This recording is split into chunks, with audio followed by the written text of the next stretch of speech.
two girls went to the park on their bikes and disappeared. This marked the beginning of events that were incredibly hard to believe. From the very beginning, this story resembled a detective thriller, with an unbelievable plot. As things unfolded, it became even more puzzling until all the mysteries converged into one solution. Laura Hobbs was born on September 25, 1996, in Texas. Later, her parents had 3 sons, but soon after the couple separated, Laura's mom moved with the children to the small town of Zion in Illinois. Laura loved this place. Her maternal grandparents lived there, and she quickly made new friends. Moreover, Zion was located on the shore of Lake Michigan, and she enjoyed going there with her relatives. In the spring of 2005, when Laura was 8 years old, her father decided to reconcile with his wife and move back into the children's lives. He relocated from Texas to live with the family on Sunday, May 8th. It was Mother's Day. Laura, along with her brothers and parents, went to the lake to celebrate the occasion and fly kites. They had a great time. And later, Laura wanted to go for a walk with her best friend, 9-year-old Crystal. The girls attended the same school and lived close to each other when Laura moved to Zion. They immediately became friends and spent almost all their free time together. They visited each other's homes, played near their houses, and rode bikes sometimes. When Mom didn't allow her to go out, Crystal would come to her window and they would talk. On that day, they decided to take their bikes and go to the park, which was only a few hundred yards from their homes. They often went there since the park was very close, and it had a long bike trail despite their age. Parents weren't afraid to let their daughters go there, because both girls knew the area well, and serious crimes in the town were extremely rare.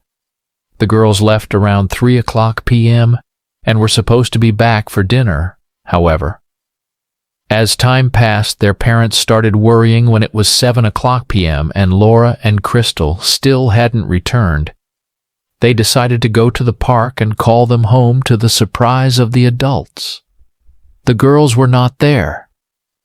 They walked along the bike path calling their names, but there was only silence in return.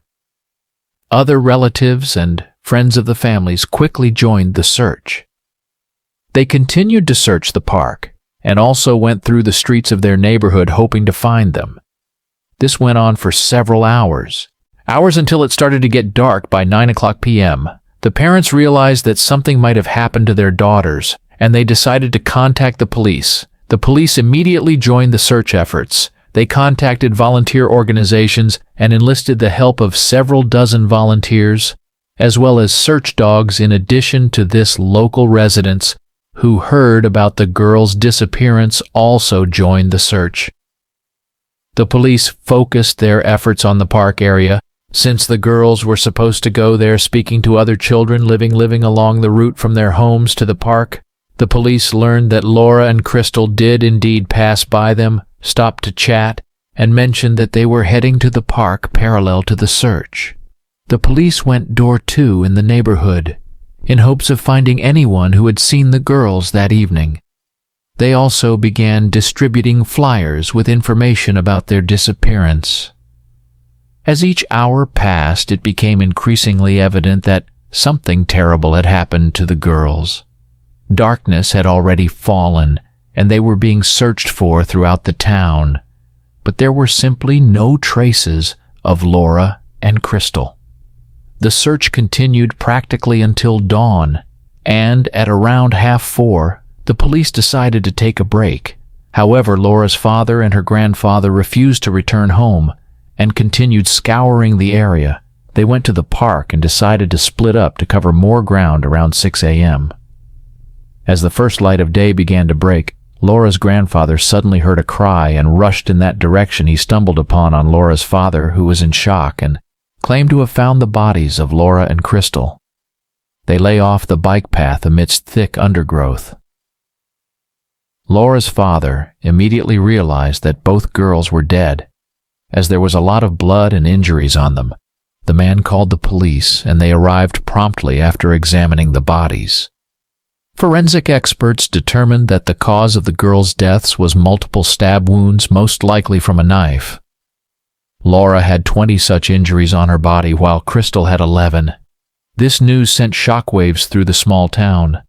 Such crimes were almost unheard of there, but now they were faced with the horrifying reality that an unknown assailant had killed 2 young girls just a few hundred meters from their homes. The police focused all their efforts on finding the culprit. Their initial suspicion fell on Laura's father, Jerry. They were concerned by the fact that he had managed to find the bodies alone after the park had already been searched by officers and volunteers. Digging deeper, they discovered that Jerry had a significant criminal history ranging from drug-related offenses in his youth to assaults on people. One incident in 2001 had led to his wife and children moving to another state on that day while they still lived in Texas. Jerry and his wife had a heated argument that quickly escalated. They were in front of their home and 3 men passing by noticed the situation and intervened, thinking the woman was in danger.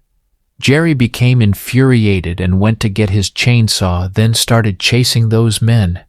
Eventually they managed to subdue him and hold him down until the police arrived. Jerry faced charges, and a year later he was sentenced to 10 years of probation. As part of his probation, he was required to regularly check in with his probation officer, but he missed one of those appointments. Consequently, his probation was revoked, and he was sentenced to 18 months in prison. He was released from prison just a few weeks before the tragic deaths of his daughter and her friend, and he had come to Zion almost immediately after his release. For the police, it was clear that Jerry had a propensity for aggressive behavior. However, they had no evidence or motive, so they invited him for questioning. He agreed to go to the police station, and investigators gradually began to press him about his involvement over the course of more than 20 hours of questioning. Jerry initially denied any involvement in his daughter and her friend's deaths. He insisted he had nothing to do with it and claimed that he and his wife noticed Laura hadn't returned, so he went searching. He said he continued searching until he found the girl bodies in the park. However, later on, Jerry suddenly started changing his story in the end. Under the relentless pressure from detectives, he began to confess. He said that on that evening he did indeed went looking for his daughter and saw her in the park with Crystal. He scolded her for going out without permission and demanded that she come with him. However, she refused, and he grabbed her arm, attempting to take her home. She resisted, and her friend Crystal also demanded that he'd leave the girl alone. According to Jerry, Crystal took out a small knife from her pocket and pointed it at him. This infuriated Jerry. He seized the knife and inflicted multiple stab wounds on both girls, then left their bodies in the overgrown part of the park and walked away later. By morning, he allegedly found the girls and personally reported it to the police to divert suspicion from himself.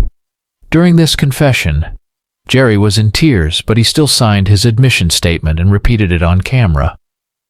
"I was walking on the dirt trail and I ran into Laura and her friends Crystal. I told Laura that she had to come home and she argued with me, and I grabbed her by the AR. She tried pulling away and was telling me to let her go. Crystal also telling me to let Lord go. Crystal pulled out a small knife for her pocket and again told me to let Lord go. Lay was fing me and I punched her in the face." As she dropped to the crowd, the relatives of the girls were shocked by this turn of events. None of them could have imagined that Laura's own father would turn out to be the killer. However, his wife later told the police that she had always known about her husband's propensity for aggression, considering his previous criminal offenses. Nevertheless, the man admitted his guilt and was subsequently arrested, awaiting trial in prison. Soon the prosecutor announced his intention to seek the death penalty. The preparation for the trial dragged on, and during this time, some intriguing developments occurred in the case. Jerry was appointed a lawyer, and he suddenly claimed that he had no involvement in these murders. According to him, he confessed under immense pressure from detectives who had interrogated him for over 20 hours. He also alleged that they had threatened him and his family and subjected him to physical abuse. At that point, he had not slept for over 2 days and was in an extremely distraught state because he had found his daughter murdered and couldn't cope with the grief. The police began to tell him that if he simply confessed to the murders, they would release him and allow him to get some rest. They essentially formulated the most likely scenario of what had happened for him. And Jerry merely echoed their words when the detectives pieced together a coherent narrative. They wrote down this confession for him to sign and asked him to read the text from the paper on camera. His attorney immediately requested a case review, but it was swiftly denied. The prosecution argued that Jerry had confessed voluntarily and affirmed his statement on camera. Nevertheless, after retracting his confession, he had to go through a full-fledged trial with a jury, which prolonged his wait for several years. Following this, Jerry's lawyer discovered some significant details. Initially, he knew that there wasn't a single real piece of evidence against his client and decided to focus on searching for any leads here. He found out that the medical examiners had not even thoroughly examined the bodies of the girls. They had conducted all the standard procedures like taking swabs, collecting debris from under the girls' fingernails, and so on. However, after storing these samples in the refrigerator, no one had considered analyzing their contents. The lawyer pushed to have all these pieces of evidence examined. In an independent laboratory, the prosecution tried to obstruct his efforts, but he succeeded in his task.